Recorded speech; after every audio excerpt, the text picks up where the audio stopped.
Yeah, it's nice. I like it. That colour's good on you. Yeah, What I are you think doing so. after the show? Move, move. Oh, God. Talent travelling. Oh.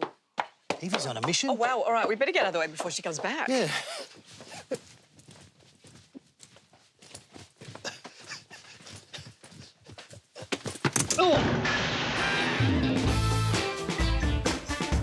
So on a scale between 1 and... Evie, what are you actually doing? You set a cracking pace. OK, so my question is whoever does it. Killing. You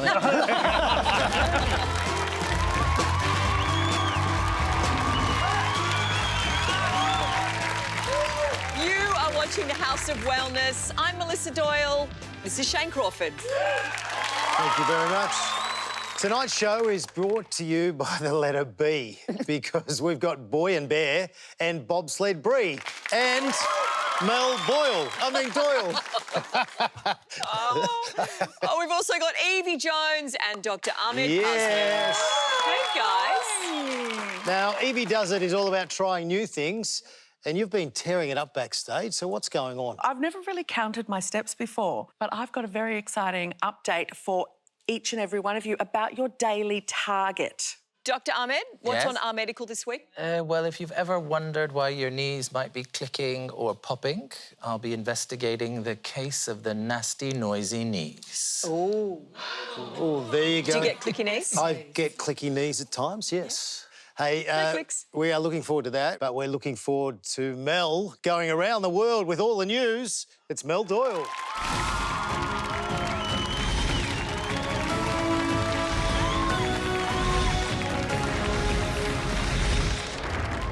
Yes, it's Worldwide Wellness, your essential health and wellness headlines. So get your pad and pencil out because this will be on the test. In beauty news, 2026 has officially become the year of glow-up vacations. Glowcations, a big business in places like South Korea, where intrepid travellers pay a pretty penny to access all manner of treatments. Some that may not be as readily available on home soil, if you know what I mean, untested. And while old school wellness holidays might have been about chilling out, well, glowcations can become more of a focused go, go, go beauty boot camp as you cram in as many AI scans, glass skin sessions, cheeky jabs and visits to the old cryo chamber as your budget will allow. Young people are leading the charge with 38% of American Gen Zers planning some form of glowcation this year. They also do glowcations in North Korea, but it's more of a staycation because you can't actually leave. Now let's turn up the heat and head to Europe because if you enjoy being trapped half naked in a boiling hot room while a sweaty German dances uncomfortably close, a sauna Aufguss could be for you. The event sauna is a bespoke relaxation journey that involves scents, banging music and a frantic towel-weeding sauna master, Aufgussmeister, as he's known. All you need to do is just sit back, sweat and smile politely while you desperately try to avoid making eye contact with anyone. The good news is you actually sweat more thanks to the second-hand embarrassment. And people say that Germans don't have a sense of humour. Time now for sport, ladies and gentlemen. Let's head to the US for a workout that combines the fitness and toughness of boxing with the coordination needed to get into clown college. Yep, this is my new favourite activity, I reckon, combat juggling. Not so much the sport of kings as the sport of jesters. Now, the aim is to keep your clubs in the air while at the same time giving your opponent's batons a right good whack. It's great for your hand-eye coordination, probably not so much for your self-esteem. But ladies, if you're looking for love, I've got good news. I think I know where all the single men are hanging out. That was Worldwide Wellness. There you go, Evie. Hey, Yeah. You should- Juggling it. and boxing. That's me, baby. lots of stuff happening. Hey, you should get back to it. Yeah, I think you exactly, should. damn right. I've Keep got a- those steps up and I've we'll... got a target to hit. Right, go for it, go for it. You hit your target and tell us all about it a little bit later. After the break, we meet Aussie Olympic bobsledder Bree Walker. Good work. What are you up to? What?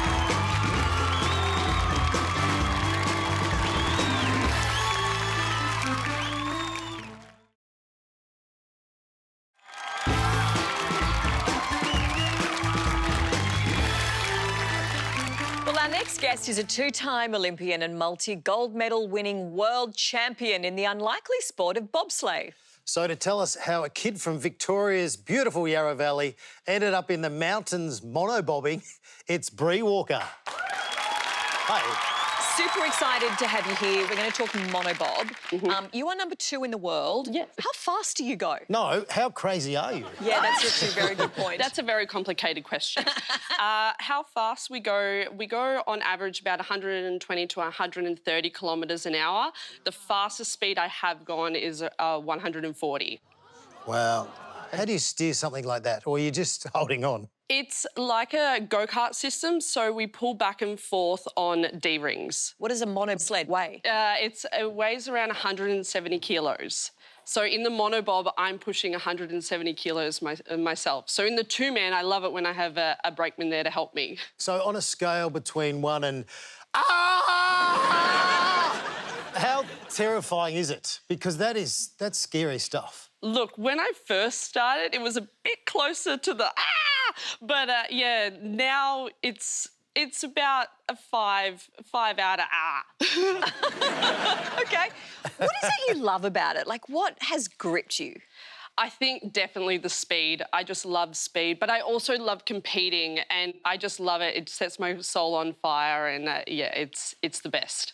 Now, Bree, you're back from your second Olympics. Is it still very much a pinch-me moment going to the Olympics? For an athlete, competing for your country at the Olympics is always a little bit of a pinch-me moment. But I feel like this season for me was a bit of a pinch-me moment, you know? I had a fantastic season. Out of the 7 races, I was on the podium 5 times, 3 of them being gold, and then to walk away with the 2nd overall for the 3rd year in a row, yeah, it was just really surreal. Oh, thank you. It is phenomenal. And is that balance, I guess, is that part of it for you? How do you, I guess, I don't want to say keep your feet on the ground because you're getting into a bobsled, but is that really important? Yeah, definitely. I've done a lot of mindset training. It's been a really important part for me to really get to know who I am as a person first and then an athlete, and realise what fills my cup and what makes me the best version of myself. And I think that's what's been able to help me have the season I have had and perform as well as I did. What do you actually have to do? And being here in Australia, yes, there's not a lot of snow. Yeah. So how do you go about training? What do you need to do? So in the off-season, we really just train for the push start because our sleds don't have motors. We are the motors. So we really focus a lot on speed, power and strength, and it's moving heavy weight fast. So I will do, in the gym, I will do a lot of heavy squats and power cleans fast. On the track, I will do a lot of running and pulling of weighted sleds fast.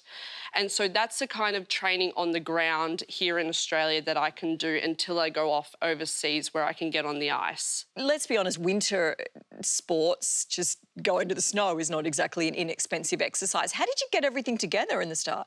I had a wonderful community around me that helped me fundraise. We had fundraising events and I raised enough money to be able to go because, yeah, there was absolutely no funding. But one thing that I had that didn't cost anything was my hard work ethic and determination. And I think along the way, the right people saw that. And so a few years later, I then got picked up from the Olympic Winter Institute of Australia and then eventually the Queensland Academy of Sport, and they decided to create a program for me. So the last 4 years I've been funded by them and been able to go off and you know, compete against those bigger nations with those... Not just compete, win. Yes, Yeah. You're not there making up the numbers. Yeah. And what about all the gear?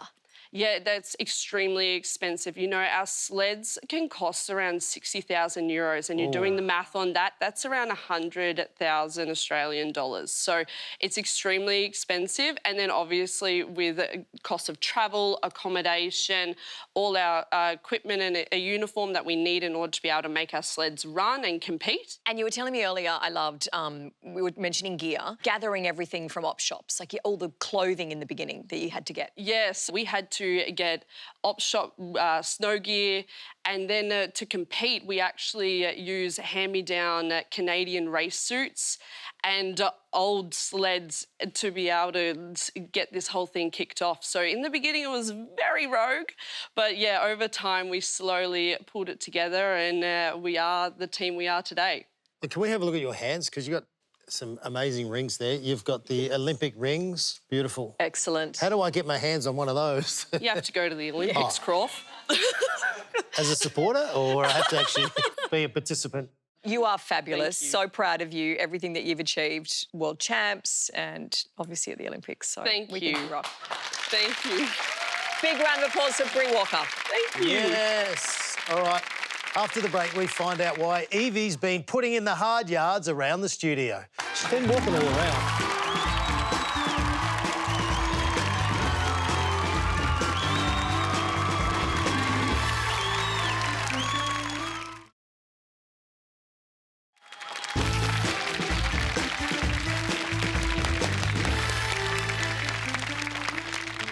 Well, you've seen her in motion around the studio. Faster than a speeding bullet, it's Evie Jones. Oh, Oh, here she is. Woo! Just little... Oh, she is going really Wow, fast. purposeful. Evie, what are you actually doing? You set a cracking pace. What is happening with Evie Does It this week? Well, You're did any of flying. that give it away? So I've never probably counted my steps before, and I'm already today up to 3,427 steps. Wow, well done. Fantastic. And I've got really good news. Everyone here is already 3,000 steps ahead of their daily target. How can that be? Yeah. Please Well, explain. Let me tell you. Everyone thinks it's 10,000 steps. It is. It's not. Research tells us. Yeah, no, they've changed it. What? Aussie researchers, of course, Oh, yeah. I found the magic number is actually 7,000. Is that because we're a little lazier? Or... Well, it could be, but no, we'll say science instead. Science. It's about 5 to 6 kilometres. Did you know that it significantly reduces, like stepping, walking, it reduces the serious health issues, but after 7,000, it significantly drops in benefits. So where did the 10,000 steps come from? Okay, it actually came from a Japanese marketing campaign that tried to sell a pedometer. Wow. In the 60s. So that's how long we've been believing that you've got to get to 10,000 steps. One hell of a marketing campaign. So when you do your 7,000, which we're all happy now that we only have to do 7, do you have to go hell for leather? No, intensity doesn't matter. It's more about just the pace, like getting the steps in. And you don't need to do it all at once. Like, you know, you can do all the incidental stuff, like vacuuming more. Park your car further away. At the airport, take the steps. Yeah, just... Not the escalator. Things like that. Like, I have 2 robot vacuums. So instead of using those, you should, you know, vacuum. But instead, I don't want to do that. So I just follow the vacuum. Just run around after him. Yeah, and go, hey, Ralph, look at you doing a good job. You missed a bit. I'll get Reginald in. That's the better one. Surely 10,000 is better than 7,000. No, apparently it drops I'm saying down. yes, it has to be. Well, that's because... I'm going with what she says. Yeah, that's because you're sporty. The bottom line is it's a more realistic target for people to hit. So it's something that you can do, including all that incidental exercise, parking further away, taking stairs, walking to meetings. Can you put your foot up there first? Can we have a look at the shoes you're wearing and walking around the studio? Oh, absolutely. So are these appropriate to try and get your steps in each day? Have a look at the heel on those. They look gorgeous. If you're going to do it, you may as well do it well. So what are you up to now? You said 3,700 for the day. Yeah, I'm up to 3,442. Now, if you'll excuse me, I've got a target to hit. We'll let you keep walking. Thank you. Thanks, Evie. Bye. Well, that was Evie Does It, but we will keep checking in while Evie is doing it. Evie's doing great, but it's time to pick up the pace because I'm replacing runners with revs and putting the pedal to the... Medal. That's got me nervous. That's bad news, isn't it? Yes. It's time to pop on a helmet, sign the waiver and see if I can match it with a 2-time Bathurst-winning supercar champ. Surely. I'm taking on one of the very best in Australia behind the wheel. Will Davison, can he handle me on the track? It's not a manual, is it? Well, You're getting in some practice before I take you on. Yes, I am. How are you, Shane? You well? Are you going to have a go at this? I'm going to take you on, and do you know what? I'm feeling pretty confident. Being a professional race car driver, obviously a lot of training. It is. I mean, the best gym you can do as a young driver is to be in the race car, to be conditioned to 60, 65 degree temperatures for 2+ hours at a time. And ultimately, the fitter you can be, you know, the lower you can get your heart rate, the lower you can operate at to keep that brain capacity going, the less mistakes you're going to make. OK, so let's just have a little practice in this area. Set up some cones Share here. your knowledge with me. Yeah.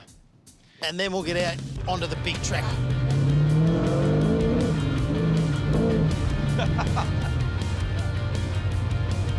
What age were you when you decided I want to be a race car driver, a professional? I was watching Dad race as a 6, 7-year-old. Dad was very successful. He was Australian Formula 2 champion. When my brother and I showed the signs that we were obsessed with it, he dropped everything and tried to, you know, help guide us. If you love something enough, you'll walk over a hot coal to get there. Now it's my turn behind the wheel. Well, this is it, Shane. Oh, shit. Bit of clutch slip, Beautiful. Yeah, here away. It's your shout if you hit a cone tonight. That's a good thing. Oh, yeah. 2 hands on the wheel, please, Shane. I am feeling so confident. Woo! It's time to get serious. I think Will better watch out. I feel the need for speed. I don't know how to put my seatbelt on. Oh, Jesus. I can't get my leg over the bar. Oh, shit. Thank goodness the speed of getting in the car doesn't count. For this race, it's the best of 3 laps. Come on! Right on his tail. Will Davison leads, Crawford right behind him. Oh, a bit wide there. Turn, not a good turn. Shit, I didn't go well through the chicane. I've just renamed it the chicane. Slow down, brake. Shit, wrong way, I've gone too far. Oh, shit. Ah!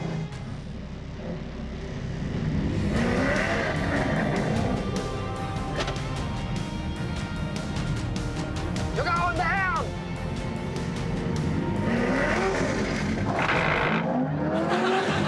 Oh, you've got to be joking. Oh.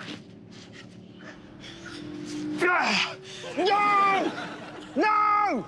Where's my pit crew? Where's my pit crew? Oh, my gosh. Oh, I'm really sorry. That was definitely a loss. Definitely a loss.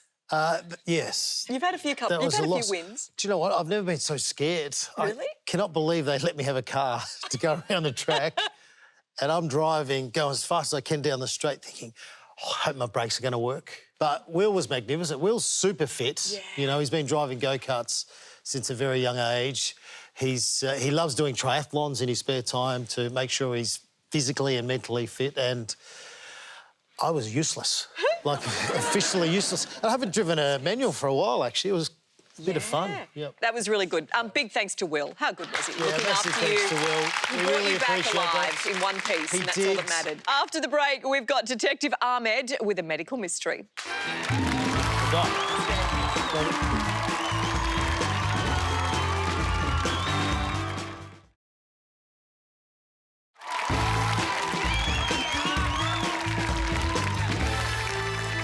We've got the doctor in the house, Dr. Ahmed Kazmi with our medical.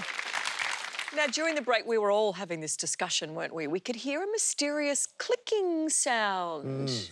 Anything you can tell us about that? I'm afraid, yeah, guilty as charged. That is me, and it's my knees. It's your knees. You've got my clicking knee. Yeah, I know, and it's so bad that even patients comment on it at work now. Oh. Like, I'll bend down to, like, look at someone's fungal toenails or something. Oh. I know. And then when I get up, there's such a loud pop that sometimes they look a bit shocked and they'll be like, "Doctor, are you okay?" What happened? Like, did you do something? Yeah, again, it's not one of those, but, you know, I do a bit of stand-up comedy as my side hustle. Yeah. So I was on tour, and when you're on tour, you make friends with all kinds of cool people, and I made friends with this ginormous drag queen. Right. And then we went out dancing, and I thought I was a bit of a dancer, and so they were doing all these voguing moves, like the duck walk and the death drop. If you know, you know. Right. And I did a death drop, and I felt like I was living my best life. And then it didn't actually hurt at the time, but the next day I was walking and I could hear clinking, and I kept thinking, what is it that's on me making this noise? And I realised it was my knee. It was your knee? And I had, torn my medial meniscus. What was it called? The death what? What's the Death drop. What Death is drop. that? You don't know the death drop? No. How does that work? Lived. Can you show me one without doing it again to your knees? Well, I can't do it anymore. Can you do a half It was death? for one night only in my life. I could do a death drop. It's where you stand and then you collapse backwards dramatically onto a folded knee, which is dangerous. What, you fall onto the ground? Yes, fully. Wow. And then everyone claps for you and you feel so special. Right. Did you ever do a duck walk or a death drop on Dancing with the Stars? Well, yeah, I did. When I went to lift and spin, my knee went... has never been the same. And an old footy injury, I've still got a... Do you have a meniscal tear too? I've got a few things going on, but sometimes... And with your knees. Sometimes it seems like I'm tap dancing down the street. 40 to 70% of Australians will experience clicking knees at some point, which makes it a bit of a crime spree. Ooh. But do we need to be worried or not? I think I need to investigate. Please. Thank you. Let's do it. Our medical. Click, click, click, click. She is getting more steps. How many steps are you up to, Evie? Up to 5,000 now. Good girl. Yes, it's time to investigate the case of the nasty, noisy knees. Yeah. So hopefully this can help people at home work out why their knees are popping. All good detectives know that the only place to start an investigation is the scene of the crime, the knee joint. There have been reports of weird sounds in this literally crooked area of town. This sound just came in on the police scanner. Yeah, but who is behind these clicky crimes? Time to question our prime suspects. First up, bubbly bad guy with a great name, gas bubbles. Gas bubbles form in and around the knee, which then collapse or pop as the joint moves. Verdict, pretty harmless. We can let them off the hook. Our next shady suspect is our old friend, previous injury. Old injuries alter how the joints move. The knee still functions, but the joint produces noise. Verdict, person of interest and worth keeping under surveillance. No, don't worry about it. It's funny. Should I just It's keep funny. going? Suspect number 3 is a, rough customer because we're questioning rough cartilage. Ooh. Cartilage wears down over time, becomes rough, and creates audible noise. Verdict, out on bail, but we'll keep an eye on him. The last suspect we need to interview is tight muscles. Tight muscles around the hips and thighs can pull knees out of alignment, producing clicks or snaps. Verdict, remanded in custody, sent to rehab. But what's that? You better believe there's a twist. Because if there are reports of ongoing pain at the site of your crime, it's a smoking gun. Indeed, the calling card of the 3 kingpins of pain. Dum, dum, dum. First, we have slippery patella, a.k.a. patellofemoral maltraction. This causes pain at the front of the knee, particularly when going up the stairs or getting up from a chair.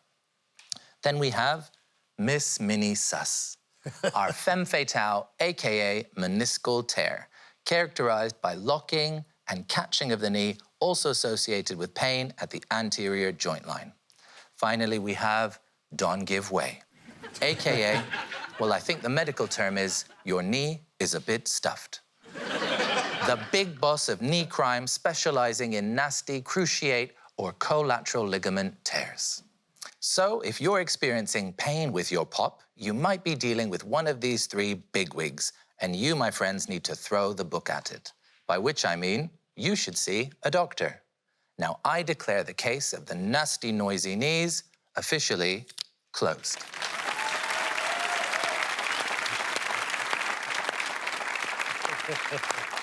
Thank you, guys. There's so many potential problems. Yeah, so it was a bit of a laugh, but I am hoping that people at home, after seeing that, might start to have a bit of an idea of what's behind it. And I think probably one of the take-homes is just noisy knees that aren't causing any impairment and don't hurt are probably fine, but noisy knees that are associated with pain or locking or impaired function probably need to see the doctor about.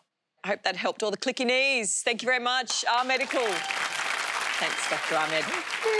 After the break, the incredible organisation giving young people with disability the skills to live independently. That was funny.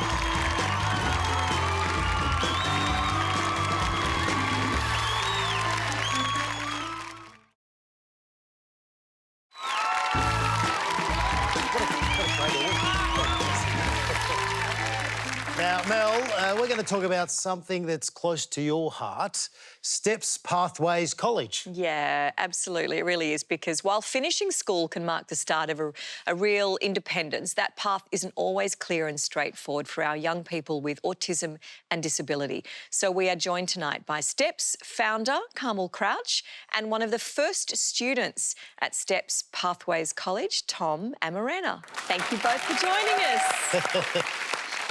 I was sharing the story. I'm so incredibly proud to be your ambassador and spread the word, because the college does some extraordinary things to really significantly change the lives of so many people. So can you share with us all, Carmel, how it began? Yes, and thank you, Mel.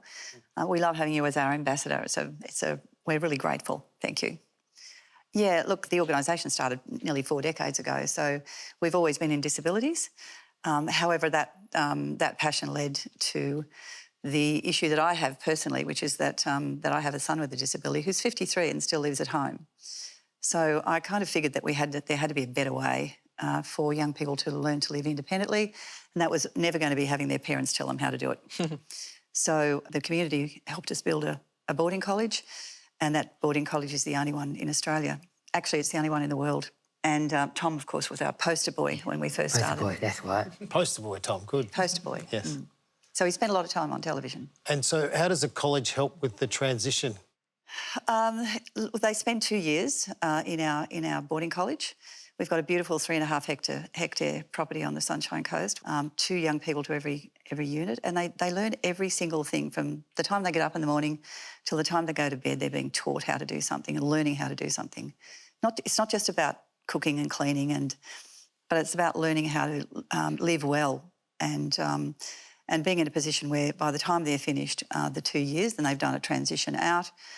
We have a whole bunch of young people with disabilities just like Tom, who we're so proud of. Sounds simple, it's not. But, you know, we've got some amazing staff that actually help that happen. Yeah. Well, Tom, poster boy, I mean, that's a new name, I think. Tell us about your time at the college. Yeah, sure. At this college, I learned how to cook, cleaning, and do my laundry. I also learned travel safety, go to the shops, get some groceries. And Tom, if you invited me over for dinner, yeah. And I'm always very happy to be invited for dinner, what would you cook for me? What's your specialty? I cook a chalk toasty. Well, we're both Toms. Definitely. The reason that you are so remarkable, Tom, as the poster boy, is you graduate from the very first intake of students. Tom then moved from Queensland, where your family still is, to Victoria, and you've got 2 jobs, am I right? Can you tell us what they both are? Yeah, sure. I work in AFL, bar and kitchen. The bar and the kitchen. I've worked in Kilda, and I Crawford as well. Lucky you said Not that. bad. My favourite player for Hawks will be Shane Crawford. Oh, good answer. Great answer. I know you're making that up. But that's a big deal. I mean, that's a big deal for any kid to leave home and move from, you know, top of the country to the, you know, Victoria. So you should be very proud. I'm sure your parents are very proud. Yeah. Carmel, what's your vision for STEPS in the future? Yeah, well, you know, the vision would be to have multiple pathways colleges across Australia, across the world would be a major vision. However, it's a very expensive program to run. It's a 24/7 program which requires a lot of staff, certainly a lot of infrastructure that we already have. What we rely on is donations. So we're not funded by government at all. So we are totally funded by donation. So what we need is sponsors, and what we need is people to come and support us to keep our doors open, and to be able to do this further down the track would be amazing. And I guess when you think about it, you're setting young people up with the skills they need to then not be reliant on other systems as they get older. Yeah, that's exactly right. And I think the big thing for me, being a parent with a son with a disability still at home, is the freedom that families get from this too. It's not just about, you know, working with young people with disabilities and giving them the ability to live and learn independently. It's actually about giving families that independence that they didn't think they'd ever have. I love that you're an AFL supporter, but I know you're barrack for the Mighty Saints. That's correct. Okay. Yeah. Unfortunately, not the Hawks, but the Mighty Saints. That's okay. I'm okay with that. So we got in contact with them, and they said, "We love Tom's story. We love your courage," and they wanted us to give you this, a signed St Kilda top by all the players, including Jack Sinclair. They're all on there, and there's only one signature missing, What's that? and that is Shane Crawford on there. So you love the Saints. Well done. That's very special, isn't it? Yeah, very. Carmel, it's amazing, and all the very best. And I'm hopefully, you know, we can support in any way. I know the major fundraiser's coming up. What are we, We do. July 25th? 5th, yes. On the Sunshine Coast. I need to know that date because I'm coming up to be your host. I'm very exciting. That's the Grand Winter Ball. Yes, it's a nice dress-up occasion. Yeah. And loads of fun. Head to STEPS Pathways College, the website, if you would like to donate and support fabulous young Thank people you. like Tom. Yes. Thank you. Thanks for coming. Well on you, Tom. Don't go anywhere, because after the break, we've got Boy and Bear playing right here. Right over there, in the kitchen. In the kitchen.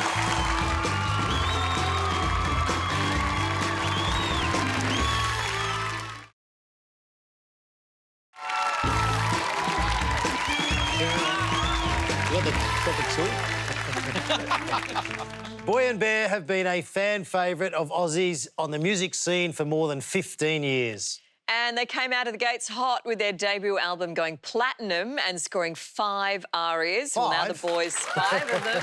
That's Now greedy. the boys' 6th album finds them a little older, a little wiser, but showing no signs of slowing down. So please welcome Dave Hoskins, Tim Hart and Killian Gavin, 3 of the members of Boy and Bear.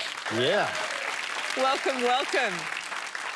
Take us back to 2011, because, you know, the music industry can be pretty brutal.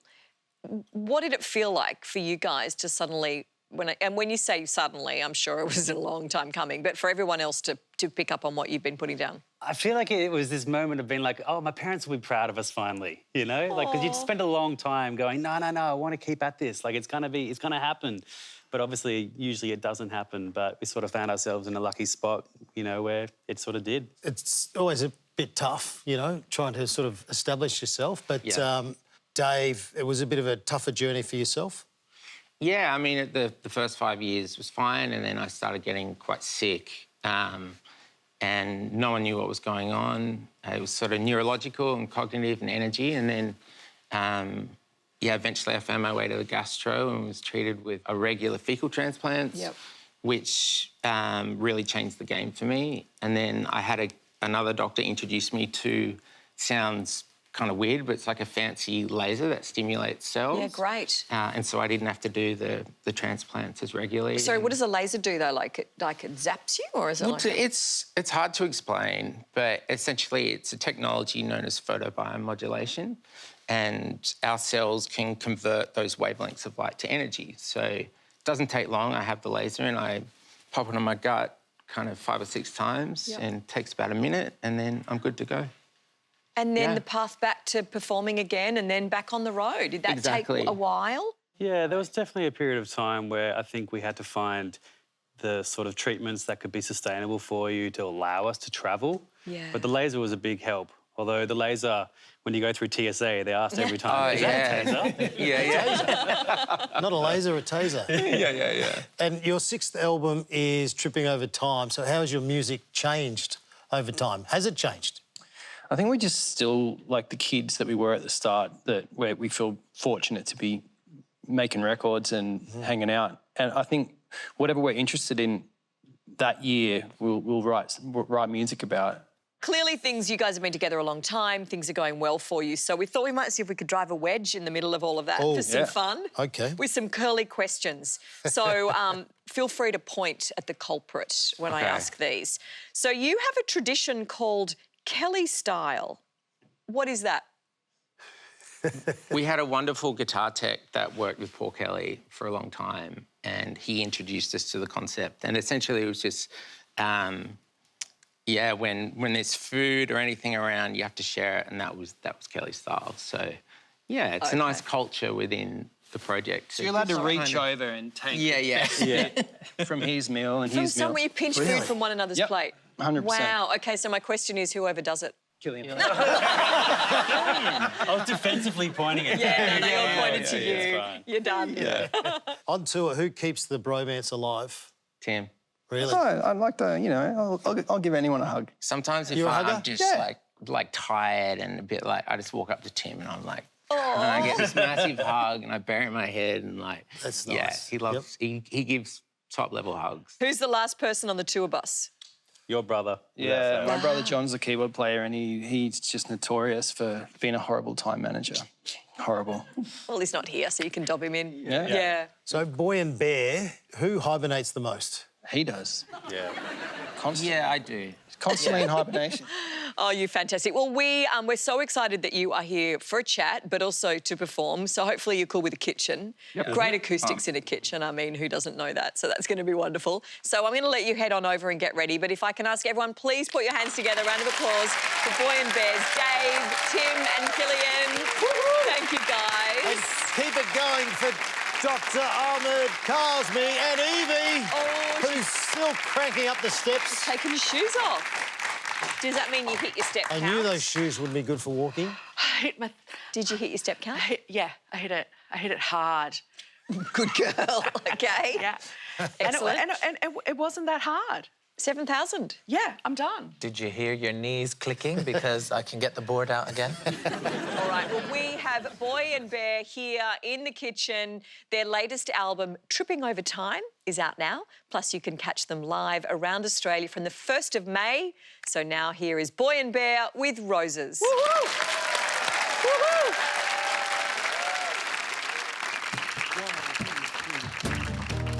So simple, but it's true. It's like a comet, but the past you can't undo.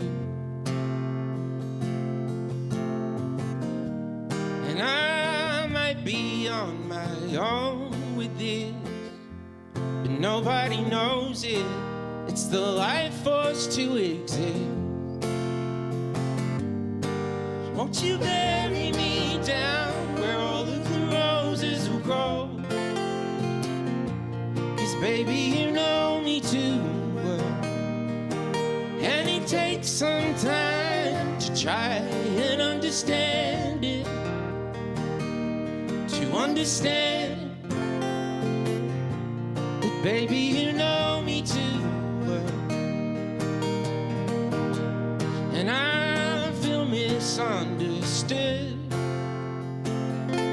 It's not that I'm reckless, it's the way I feel I should. But I wanna be honest, I've done all I can do. But when this time is over, won't you bury me down where all of the roses will grow? 'Cause baby, you know me too well. And it takes some time to try and understand it. To understand. 'Cause baby, you know me too well. But time is everything. At It's the friend I never quite found. Sweet signs of ecstasy, don't you miss it on the flight? I never get it all right. Oh, don't you be scared upon this island.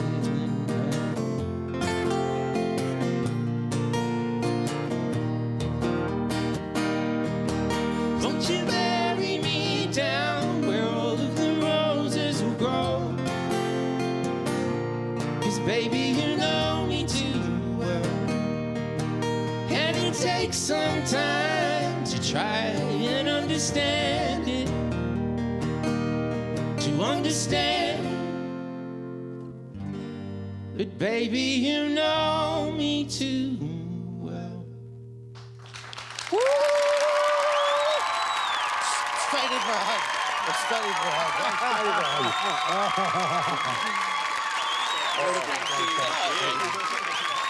Thank you. Thank you.